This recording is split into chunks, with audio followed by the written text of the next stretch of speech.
Hello বন্ধুরা, আজকে আপনাদেরকে আমি একটি রেসিপি বানিয়ে শেখাবো। সেটি হচ্ছে ওটস পরোটা। এখানে ওটস গুঁড়ো করে নিয়েছি মিক্সার গ্রাইন্ডারে। তারপর দিয়ে দেব অল্প পরিমাণে আটা, তার সাথে দেব নুন, সাদা তেল, অল্প দেব গোলমরিচের গুঁড়ো। এরপর এটাকে ভালো করে ম্যারিনেট করে আমি মেখে নেব।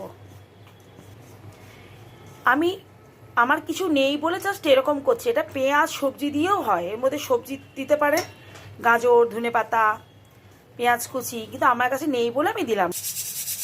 আমার পরোটা কমপ্লিট। এখানে একটা পরোটা বেলা আছে। আমার ওটস পরোটা একদম রেডি। তার সাথে আছে রায়তা। আমি দইটাকে একটু ম্যারিনেট করে নিয়েছি, জিরের গুঁড়ো, একটু লঙ্কার গুঁড়ো, নুন আর একটু ধনেপাতা দিয়েছি গার্নিশের জন্য। আপনাদের কেমন লাগলো অবশ্যই জানাবেন এবং লাইক, শেয়ার এবং কমেন্ট করতে ভুলবেন না এবং আমার পেজটিকে ফলো করবেন।